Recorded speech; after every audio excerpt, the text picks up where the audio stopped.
Goku Koku no Hilder episode 8 came out, and I'm very convinced that what I said about Cosme was true.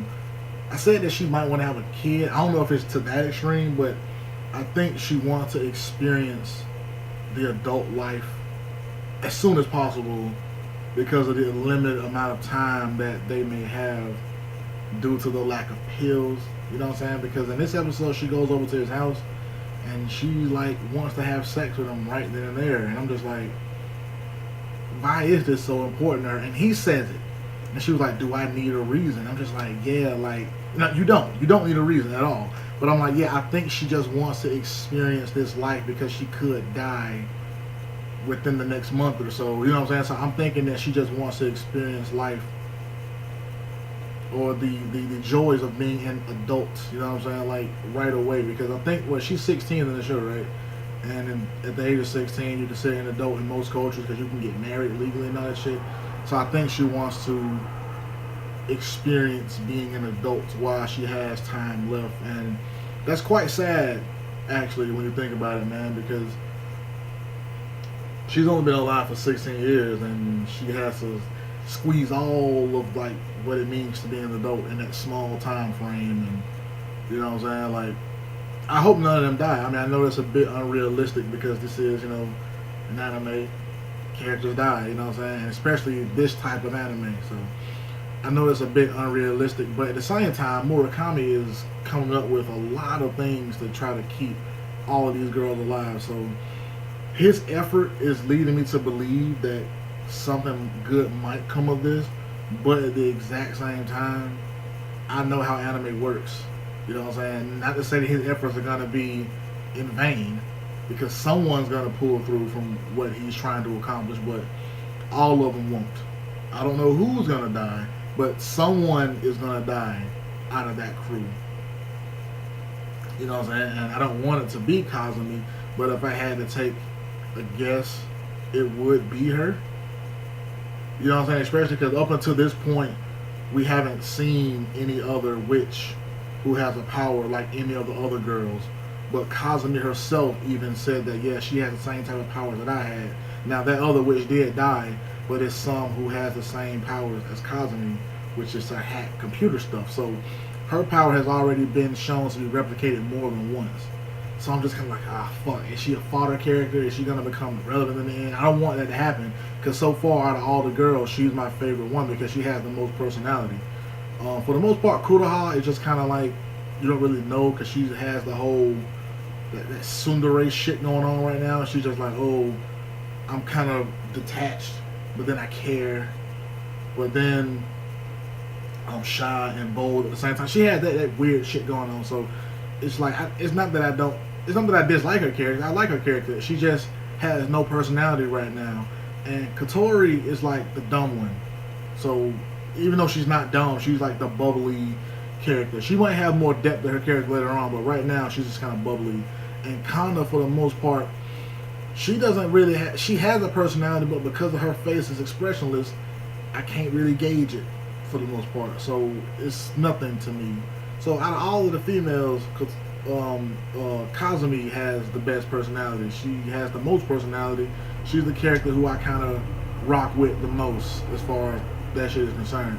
But pretty much in this episode, though, Murakami goes to the location that's located on the PDA thing, and it was like a church that had been like destroyed and turned into rubble or something like that. And he goes to this village and talks to this old woman, and she's just like, yeah, something happened there. We don't really get the full extent as to what. And as he's leaving, the woman says like, I should be the one who apologized. So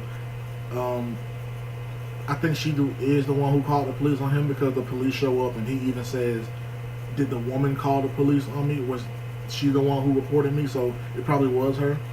And then he goes back to the place and he sees like on one wall there was like some German stuff written down. I wonder what's the German motif, or why in German? I'm trying to figure that out as of now. Like, why is this in German? Are the scientists who work for that group, are they German? I don't know. But he sees some words written down on his wall or whatever, And I didn't even know this until he said it, but certain words and letters were underlined in blood. So I didn't even know that until he said it. But as he's looking at that, the police come up and they charge him with breaking and entering, which is weird to me because I thought breaking and entering applied to,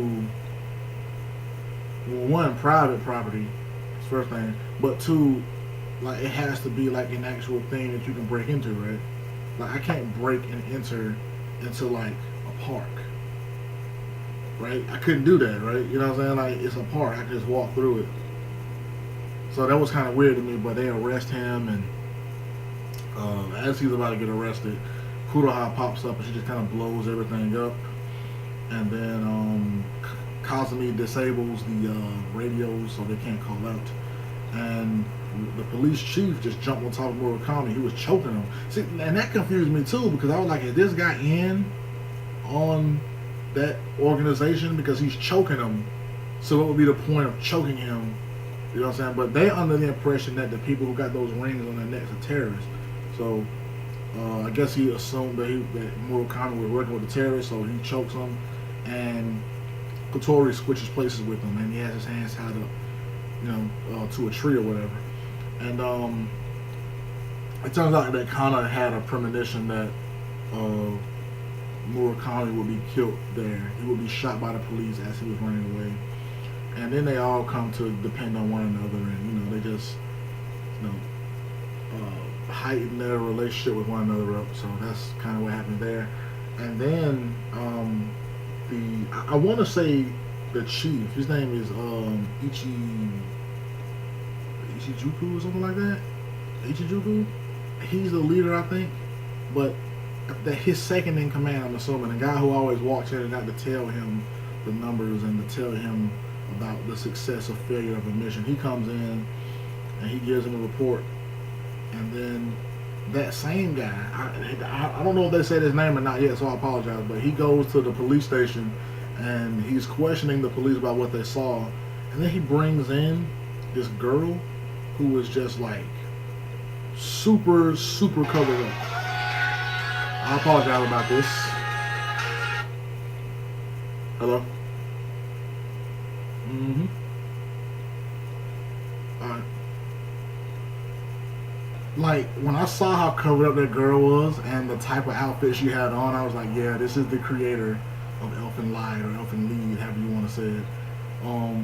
Yeah, she kind of reminded me of fucking Lucy, as she was called in the anime. She reminded me of her, so.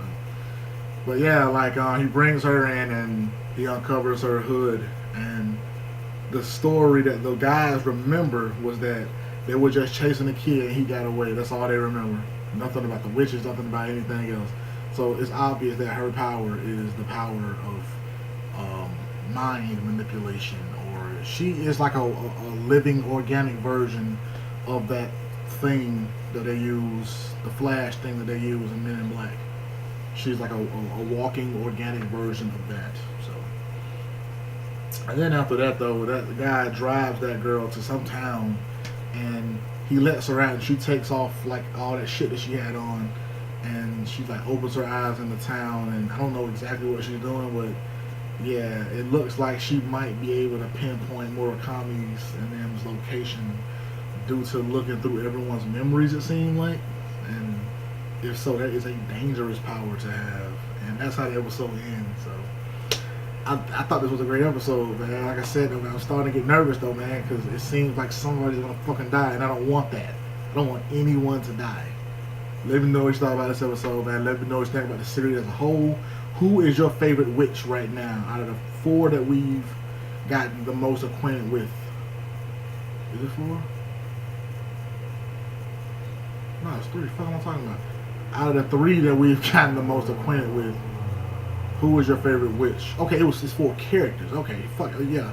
Out of the 3 that we've been acquainted with, who was your favorite witch?